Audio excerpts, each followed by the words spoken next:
this is Kieran from Backgarden Reads, and this is the monthly roundup of May 2025.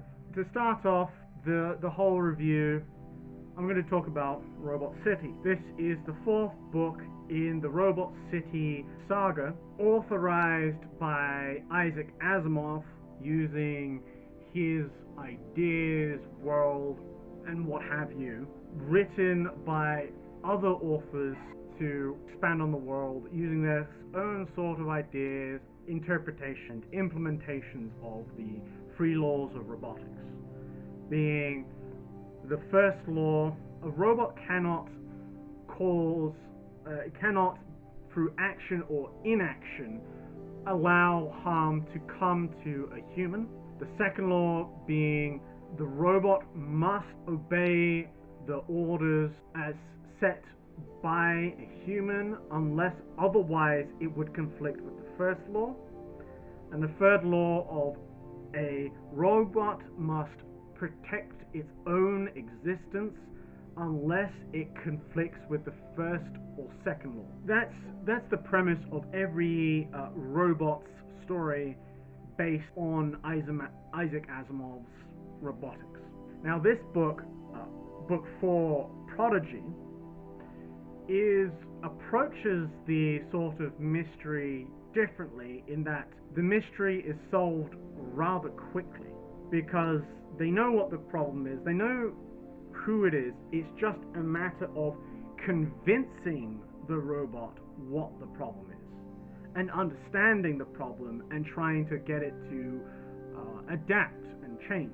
Most of the premise is sort of gained in the first chapter in the conversation with Mandrillbot. Most of the whole premise of the book can really be summed up, can be traced back all the way to the conversation with that character between Derek and Mandrillbot. It's about creativity. In this book, you meet the Dr. Avery, who is the creator of Robot City, and there's a bit of conflict here and there between them. Not violence conflict, but a sort of like, in a way, political conflicts. I don't know if that's the right word for it, but it's a pretty interesting read. I don't think I have the fifth book in this specific saga, so I won't really be able to do a complete review unless I do it. I read a digital copy, which is kind of a shame, because one thing I really like that's available in all of them is the databank, illustrated by Paul Revochet? I don't know, but here you get to see Dr. Avery in his chair. He's kind of a sinister looking benefactor, and then you have like a brain scan but for robots, an MRI I believe, and then a PET scan, PET scan, that's for the brain. And then there's the New Globe Theatre, not to be confused with the New Globe Theatre London, because the original one was burned down, or the New Globe Theatre in San Diego, which is a copy of the Globe Theatre in London. It's a bit confusing, to do with a little bit of the main conflict. The circuit breaker, one of the key events that allows the conflict to go. Canute, this robot here, is the primary problem. Not antagonist, but problem. Because this is the main robot they have to convince. Hunter-seeker robots, kind of cool-looking robots, really, that are shown near the end of the book when they are hunting, right? Some of the characters. Bit of a spoiler there. And then there's Lucius, this kind of robot here, a pretty important character in the very beginning. The three cracked cheeks which are a bunch of robots that have a love of music. They start a band, and they're pretty interesting characters. And then there's the Automats, also known as, or you could alternatively call them replicators in Star Trek, the main source in which the humans and the alien get their food. The next book that I read is The Big Time by Fritz Leiber. Fritz Leiber being particularly famous, at least in Sword and Sorcery, for his Fafhrd and the Great Mouser. Arguably one of the quintessential sword and sorcery duos. If you read them, you know them. It's a pretty good book. It's a pretty good series of stories. Now, The Big Time is very different to Fafhrd and the Grey Mouser.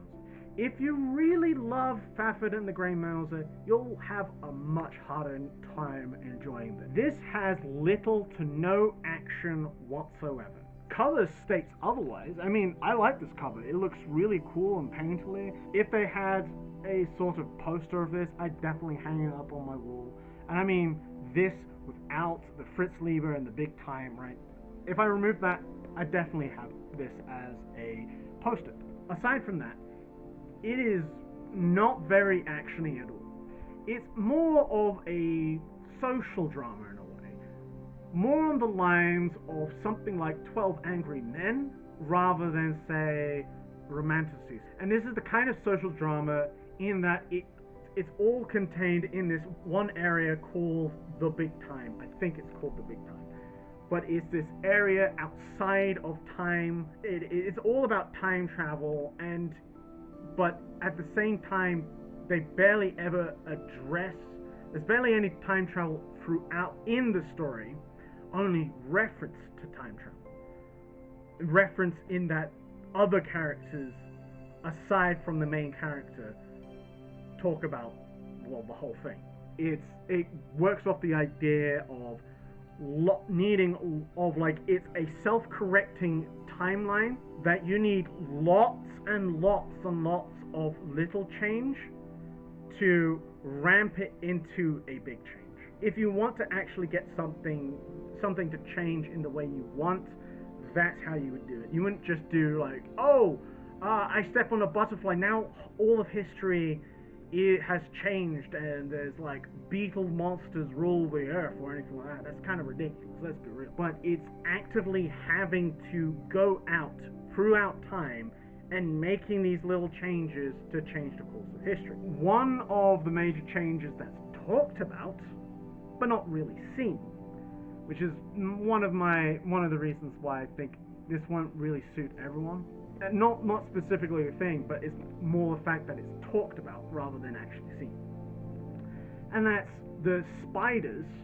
I think that's what group they belong on, the main character belongs on, changed history so that the Nazis won. That seems very dubious, especially when you know that one of the other characters that is on the same team as the spiders is himself a Nazi, which is certainly something that most people today would have an issue with if it was written and published today, because political brain rot. Besides that, there is this other undercurrent, well, not undercurrent, but there's this constant idea of questioning, hold on, who are the good guys and who are the bad guys? One team is the spiders. In a lot of fiction, Spider is kind of evil, seen as evil. And their rival team is the snakes. Also in a lot of fiction, snakes are evil.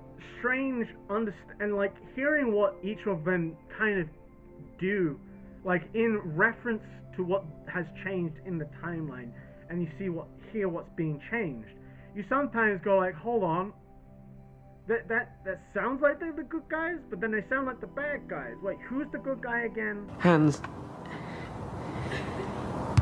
are we the baddies? And there is this little bit of question that the protagonist has throughout, which is like, what is even the whole point of it? It feels so confusing. And that no one really knows exactly why things are being done. No one does. And there's a lot of interesting ideas throughout this book that I think makes it, in some ways, one of the best time travel stories that barely ever time travel. If that makes any sense. But again, it's not for people who like Fafhrd and the Grey Mouse. Really isn't. Next is Ursula K. Le Guin's The Lathe of Heaven. To start, it is a very thoughtful book in the way it addresses psychology, dreams, worries. It's very thoughtful, and it's certainly a little bit of its time.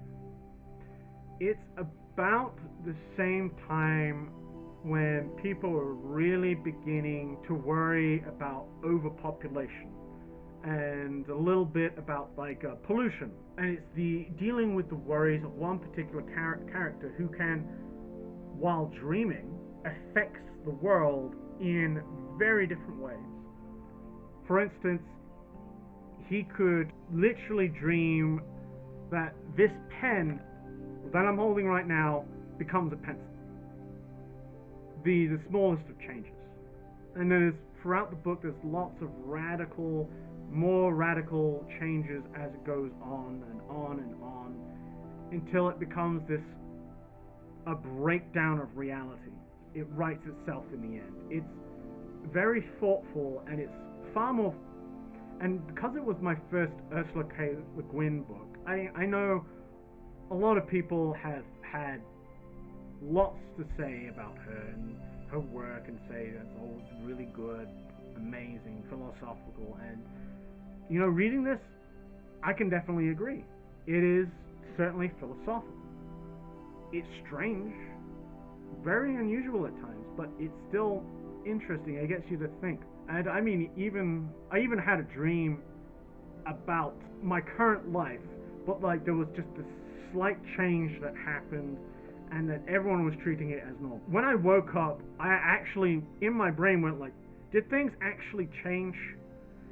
And then I was like that for a few hours, and then I looked things up, and the things that supposedly changed, and no, it didn't. It's just how reality is. But that's how much of an effect it had on me while reading it, and I would totally recommend it just based on that. Next is a Western book called Man from Wyoming, where we follow the character Sam Hawkes and his frustration. You can feel the frustration that he has, and you can't help but get into that mindset, especially if you're a guy.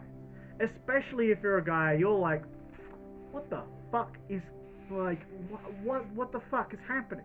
He goes out to the west to a family ranch owned by his father and given to him. He's not a spoiled brat or anything. He's very much, he's definitely earned. He goes out to the west, and he finds out, oh, hold on, a lot of my cattle has just been stolen, and no one knows anything about it.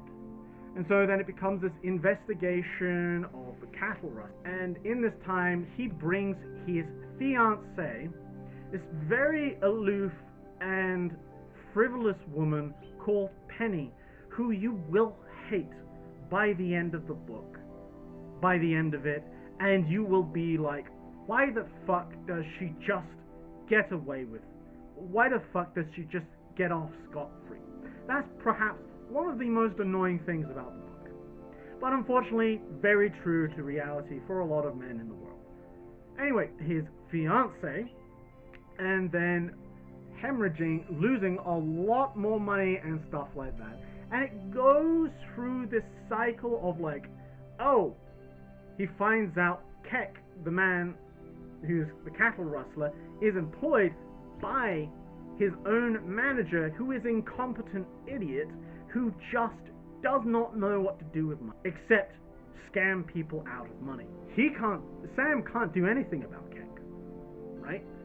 And what happens is that Keck seduces his fiancée Penny And throughout the whole thing, the whole beginning, she is currently going, she's like almost girl boss. In like, oh, I just want to be free. Oh, I'm finally in the West. I can be free from all the things. I can love who I want. You know? She just gets away with it. She falls in love with this bastard called Keck, who is a bastard because he treats women like shit. And you're just like, what? And in your mind, you're probably thinking like, oh fuck, this is like too real at times. And then she marries him, and Keck steals more of Hawks's cattle, and Hawks can't do shit about it for the time being, right? And some of it, he just straight up gets killed, and he still can't do anything about it.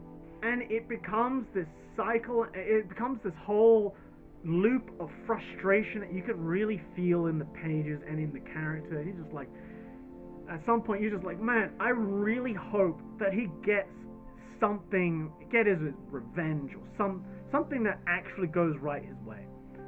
And it eventually does when a character called Seldom Seen, a detective assassin who has that is a very gray character in that he is very much a killer, unapologetic killer. He takes some glee in the act of killing.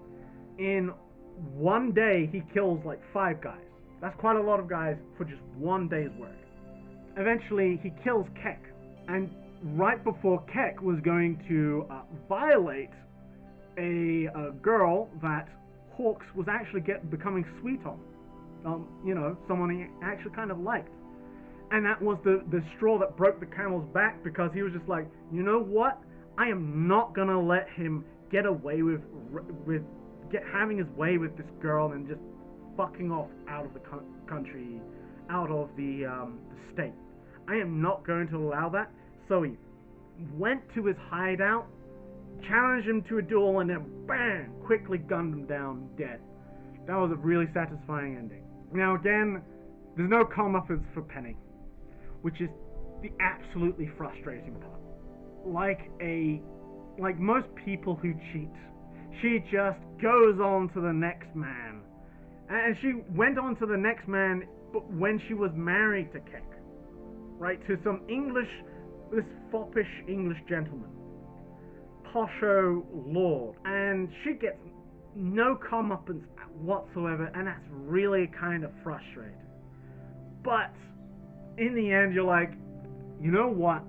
That's fine. Hawks gets his cattle back, he gets his money back, he gets his revenge, and he gets the girl that actually cares about him, and that he himself cares about. And that's really great. And this is a story written in 1935 originally. And I have to say, in some ways, reading through that, it is uncomfortable how prophetic it seems, especially with regards to Penny, and how they could just casually destroy one man's life just for their own happiness. Very sad, very true, and still happens to this day. Very much this I wouldn't say exactly heroic West, but it feels very Western, more like the older style films that you might have seen, rather than the new deconstructionist, like a deconstruction of the myth type deal, where they just go like, oh, everything's bleak and horrible, everyone's dying and bleh, you know. It's not that kind of stuff. It's actually good. That's the 4 books I read last month. I am, like I said on the last video, I am reading a few short story collections. Add those once I finish those collections, I will add them to the monthly roundup, along with the other books, novels I've read. Some of them I haven't. I previously reviewed that I hadn't actually finished. I won't include them into the roundup in future. But